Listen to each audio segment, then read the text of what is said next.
दोस्तों, Cripps mission और cabinet mission के बाद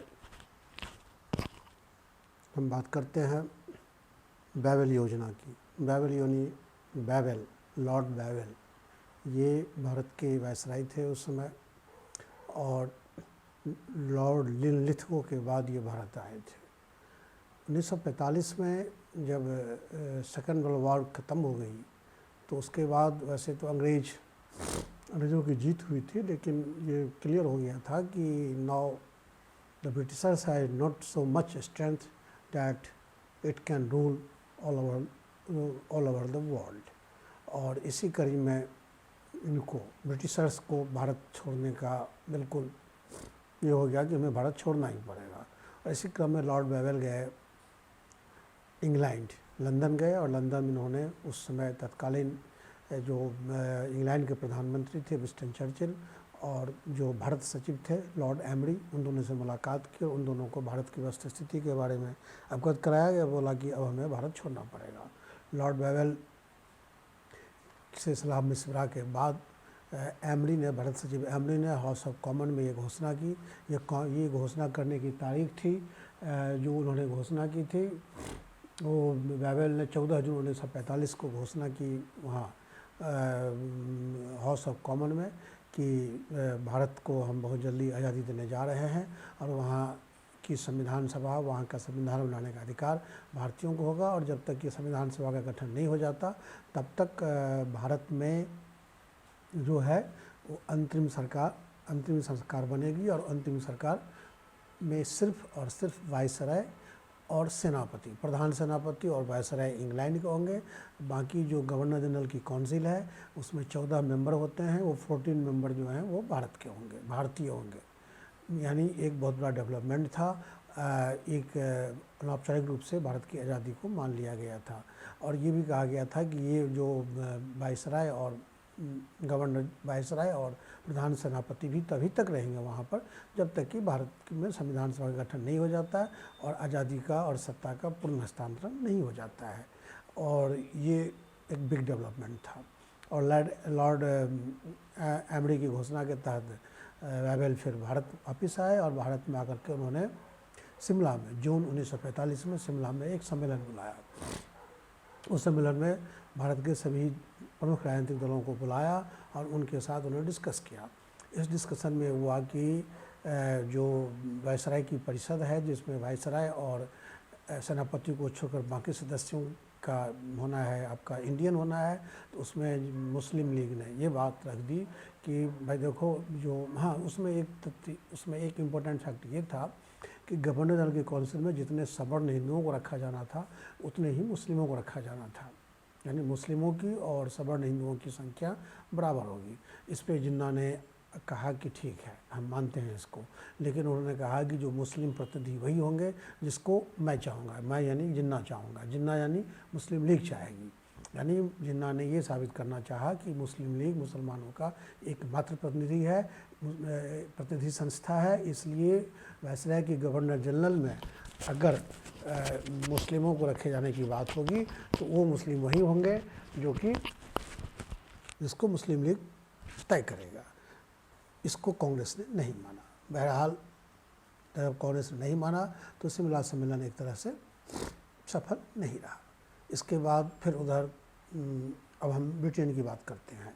ये एक डेवलपमेंटल प्रोसेस था, लेकिन इंग्लैंड को चूँकि भारत को आज़ादी देनी थी, उनकी अपनी सामर्थ्य ख़त्म हो चुकी थी, तो इसलिए वो अपना मतलब भारत को आज़ादी देने की प्रक्रिया उन्होंने जारी रखी।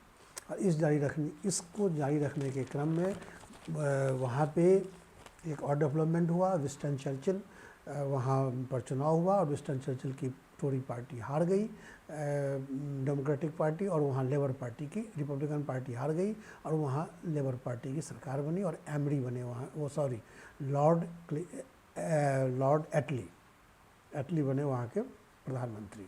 और लॉर्ड एटली जब प्रधानमंत्री बने तो 26 जुलाई 1945 को लॉर्ड एटली ने प्रधानमंत्री पद की शपथ ली, और फिर फरवरी 1946 15 फरवरी 1946 को उन्होंने घोषणा की कि we are going to free India, we are going to give independence full independence to India, मैं भारत को पूर्ण स्वतंत्रता देने जा रहा हूँ, ये एटली ने घोषणा की। उन्होंने कहा कि उसके साथ उन्होंने भारत को आज़ादी देने की घोषणा के साथ ही उन्होंने ये कहा कि हम एक कैबिनेट कमेटी भेज रहे हैं, वो कैबिनेट कमेटी भारत जाएगी और भारत की जो विभिन्न समस्याओं है उस समस्याओं के निराकरण का प्रयास करेगी और साथ साथ भारत में संविधान सभा के गठन को लेकर के जो प्रारंभिक प्रक्रिया है उसको पूरा करेगी। और इटली की इस घोषणा के साथ साथ इटली ने ये भी घोषणा की, इटली यानी ब्रिटिश के प्रधानमंत्री ने ये भी घोषणा की कि भारत में इस तरह से संविधान और सरकार का हस्तांतरण होगा ताकि वहाँ अल्पसंख्यक वर्ग के लोग जो है बिना डर और भय के रह सकें। और साथ में ये भी कहा कि अल्पसंख्यकों को ये भी अधिकार नहीं दिया जाएगा कि वो हिंदू बहुसंख्यकों की प्रोन्नति के मार्ग में, उन्नति के मार्ग में बाधक बने। दो चीज़ें कही, एक तो ये कि अल्पसंख्यकों को बिना भय और पूरे अधिकार के साथ रहने की वहाँ पर में ये किया जाएगा, व्यवस्था की जाएगी, और साथ में ये भी कहा कि अल्पसंख्यकों को ऐसा कोई प्रावधान नहीं किया जाएगा कि अल्पसंख्यक जो है बहुसंख्यक की उन्नति के मार्ग में बाधक बने। बहरहाल इटली की घोषणा के क्रम में 3 सदस्यीय कैबिनेट सब कमेटी, उसमें पैट्रिक लॉरेंस थे, एबी अलेक्जेंडर थे और स्टैफोर्ड क्रिप्स थे। वहीं क्रिप्स जो भारत आकर के जा चुके थे क्रिप्स मिशन के रूप में। तो इन तीनों को जब हम भारत में आज देखते हैं, 24 मार्च 1946 को भारत आए। भारत आने के बाद उन्होंने जो है वो भारत में संविधान सभा के गठन की प्रक्रिया शुरू की, और उस प्रक्रिया को जब शुरू की तो ये तय किया गया कि भारत में एक संविधान सभा का गठन होगा और 14 सदस्यीय जो लॉर्ड गवर्नर की वायसराय की जो परिषद थी उस परिषद में भारतीयों को हस्तांतरित किया जाएगा। तो इसमें जिन्ना चाह रहे थे कि भारत गवर्नर जनरल के वायसराय के परिषद में मुस्लिम मतलब वही बने, मुस्लिम लीग के ही मेंबर हो। लेकिन इस बीच में संविधान सभा का चुनाव हुआ और चुनाव में ये हुआ कि 292 मेंबर्स जो है रखे गए इनके देसी उसके जो ब्रिटिश स्टेट थे उनके, 92 रखे गए देसी रियासतों के और 4 रखे गए जो वहाँ के कमिश्नर के जो चीफ कमिश्नर के जो क्षेत्र थे भारत में उनके। तो उस संविधान सभा में जिन्ना की बुरी तरह हार हुई। जिन्ना और जो 292 जो मेंबर्स थे, जिसमें 292 जो मेंबर्स रखे गए थे ब्रिटिश प्रांत से, उसमें मुसलमानों को आरक्षण था, सिखों को आरक्षण था, और उनको आरक्षण में जिन्ना को सिर्फ और सिर्फ 79 आरक्षित सीट थी मुस्लिमों की, उसमें जिन्ना को 72 सीटें मिली। लेकिन जिन्ना जो चाह रहे थे कि पूरे संविधान सभा में उनकी मेजॉरिटी हो, वो नहीं हो पाया, क्योंकि जो बाकी 214 जनरल जो सीट थे 15, उसमें उनको बहुत कम 6 या 7 सीट मिली। 205 सीटें कांग्रेस को मिल गई। तो संविधान सभा में वो किसी लायक नहीं रहे। और ये संविधान सभा के गठन का प्रावधान ये था कि अगर उसमें किसी नियम पे 2/3 बहुमत से नियम को गिराया जाता है तो फिर वो नियम नहीं बनेगा। और जिन्ना को लग रहा था कि इतना बहुमत हमको मिल जाएगा संविधान सभा में, जो उनको नहीं मिला, तो उन्होंने संविधान सभा का बहिष्कार कर दिया। लेकिन संविधान सभा का बहिष्कार करने के बाद कुछ नहीं हुआ। उधर संविधान सभा में बहुमत मिलने के आधार पर कांग्रेस को लॉर्ड बेवेल ने आमंत्रित किया सरकार बनाने के लिए, अंतरिम सरकार बनाने के लिए। जवाहरलाल नेहरू को अंतरिम सरकार का प्रधानमंत्री, जवाहरलाल नेहरू और उनके साथियों ने अंतिम सरकार के रूप में शपथ ली। जिन्ना उस सरकार में शामिल नहीं हुए। जिन्ना सरकार में शामिल नहीं हुए और संविधान सभा में भी भाग लेने से मना कर दिया। 2 सितंबर 1946 को अंतिम सरकार बनी थी। उससे पहले जब जिन्ना को देखा कि हम अंतिम सरकार में भी नहीं बना पा रहे हैं, ना हमारी जो है संविधान सभा में हमें बहुमत मिला, तो जिन्ना ने 8 अगस्त को घोषणा की कि हम 16 अगस्त 1946 को डायरेक्ट एक्शन डे यानी प्रत्यक्ष कार्यवाही दिवस, this is the important thing, प्रत्यक्ष कार्यवाही दिवस। जिन्ना को जब निराशा हाथ लगी चारों ओर से, तो उन्होंने प्रत्यक्ष कार्यवाही दिवस यानी डायरेक्ट एक्शन डे किया 16 अगस्त 1946 को। उस दिन बहुत कत्लेआम हुआ। बंगाल में जहाँ मुस्लिम बहुसंख्यक थे, हिंदुओं का बहुत नुकसान किया, बहुत जान माल का नुकसान हुआ। बंगाल की प्रतिक्रिया बिहार में हुई। बिहार में हिंदू बहुसंख्यकों ने मुसलमानों पर आक्रमण किया। फिर बिहार की प्रतिक्रिया फिर नवाखली पहुंची, जहाँ पर मुस्लिम ने हमलावर होकर के हिंदुओं का नुकसान किया। फिर उसकी प्रतिक्रिया पंजाब में हुई, उसकी प्रतिक्रिया मुंबई में हुई। इस तरह से पूरा देश जो है उसमें मतलब सांप्रदायिकता की चपेट में आ गया। तो अल्टीमेटली फिर किसी तरह से दंगा शांत हुआ। तो 9 सितंबर 1946 को इन्होंने बैवेल ने नेहरू जी को बुलाया, अंतिम सरकार की उनको शपथ दिला दी। अब नेहरू जी के नेतृत्व में, चूँकि वायसराय ही केवल थे, वो वायसराय को बनाया गया कि आप मंत्रिपरिषद के रूप में जो परिषद काम करेगी उसके केवल आप सलाहकार, केवल आप जो है मॉनिटरिंग करेंगे, आप कोई कानून नहीं बनाएंगे। तो इस तरह से जो है नेहरू मंत्रिमंडल सफल होने लगा। तो फिर जिन्ना को बैवेल को लगा कि यार ये तो बहुत लोकप्रिय हो जाएंगे नेहरू जी, तो उन्होंने फिर जिन्ना को किसी तरह से सरकार में शामिल होने से मना लिया। फिर जिन्ना सरकार में आ गए, लेकिन संविधान सभा का बहिष्कार रखा।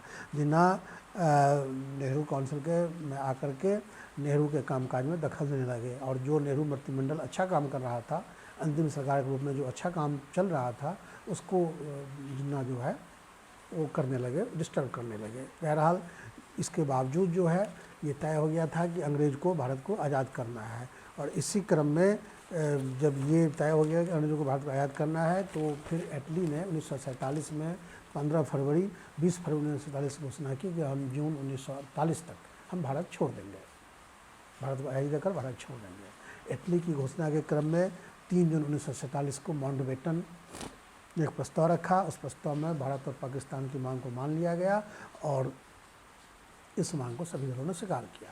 इस बीच में एक डेवलपमेंट ये हुआ कि भारत स्वतंत्रता अधिनियम एटली ने जो घोषणा की कि भारत छोड़ देंगे, इस क्रम में कि 4 जुलाई 1947 उन्होंने ब्रिटिश संसद में भारत स्वतंत्रता अधिनियम इंडियन इंडिपेंडेंस एक्ट 1947 पेश किया, जिसे 18 जुलाई को जो पास हो गया संसद में, भारत की आज़ादी का अधिनियम पास हो गया। 20 फरवरी 1947 को घोषणा इटली, इसके बाद 20 फरवरी, उससे पहले इटली घोषणा कर ही चुके कि हम भारत छोड़ देंगे। तो हुआ ये कि इंडियन इंडिपेंडेंस एक्ट पारित होने के बाद इस अधिनियम को लागू करने के लिए अब समय का इंतजार किया जाएगा। और ये लागू कब हुआ? 14 अगस्त 1947 को। 14 अगस्त 1947 को इंडियन इंडिपेंडेंस एक्ट के तहत पाकिस्तान को अलग कर दिया गया और भारत को अलग राज्य का दर्जा दिया गया। और इसकी मुख्य बातें जो थी वो हम आपको डिस्क्रिप्शन में डाल देंगे। इंडियन इंडिपेंडेंस एक्ट की क्या क्या बातें थी। मुख्य बात तो यही थी कि 2 अलग कंट्री बन गए, उसके बाद भारत सचिव ख़त्म हो गया, गवर्नर जनरल वाइसराय का पद ख़त्म कर दिया गया, और सेंट्रल लेवल पे वाइसराय का पद हटा करके गवर्नर जनरल का पद बनाया गया, और राज्यों में गवर्नर का पद बनाया गया। वही गवर्नर जनरल बाद में राष्ट्रपति बन गए, जो संविधान सभा हमारे यहाँ लागू हो गई। और उसी कैबिनेट डिसीजन के तहत जो संविधान सभा का गठन हुआ था, उस संविधान सभा से मुस्लिम लीग के सारे मेंबर अलग हो गए। उन्होंने अपने लिए अलग संविधान का काम शुरू किया, और भारत के जो 292 मेंबर रह गए थे, उन्होंने अपने लिए अलग 96 मेंबर रह गए थे, उन्होंने अपने लिए अलग संविधान बनाना शुरू किया। और नवंबर 1946 में पहली बैठक हुई, जिसमें सच्चिदानंद प्रसाद सिन्हा को संविधान सभा का पहला अध्यक्ष बनाया गया था। फिर उसके 2 दिन बाद 11 नवंबर 1946 को डॉक्टर हरेंद्र प्रसाद संविधान सभा के पहले अध्यक्ष बने। इसकी 7 समितियां बनी। जो कुछ भी संविधान सभा में हुआ उसको हम डिस्क्रिप्शन में डाल देंगे। भारत स्वतंत्रता अधिनियम, कैबिनेट मिशन, बैवेल योजना, और आपका आज़ादी का जो संविधान सभा का जो गठन, इसका पूरा डिटेल हम आपको डिस्क्रिप्शन में डाल देंगे। वीडियो लंबा हो जाएगा। हमने आपको पूरा भारत में संवैधानिक संस्थाओं के विकास के क्रम में 1773 से हमने रेगुलेटिंग एक्ट से हमने शुरू किया था। आपको हमने भारतीय स्वतंत्रता अधिनियम 1947 पे ला करके यहाँ इसको ड्रॉप किया है। अब हम आगे बताएंगे कि संविधान सभा का गठन क्या हुआ, और संविधान बना तो उसमें किन किन बातों का ध्यान रखा गया, संविधान सभा में संविधान क्या हुआ, और कैसे भारत का संविधान दुनिया का सबसे बड़ा संविधान बन गया, सबसे अच्छा संविधान बन गया, सबसे लचीला संविधान बन गया। इसकी चर्चा हम बाद में करेंगे। आज हम इस कड़ी को यही ख़त्म करते हैं दोस्तों। आपका बहुत बहुत धन्यवाद। और दोस्तों, अगर ये चैनल में ये वीडियो आपको अच्छा लगा हो तो आप हमारे इस चैनल को ज़रूर सब्सक्राइब करें, लाइक करें और शेयर भी करें। Thank you.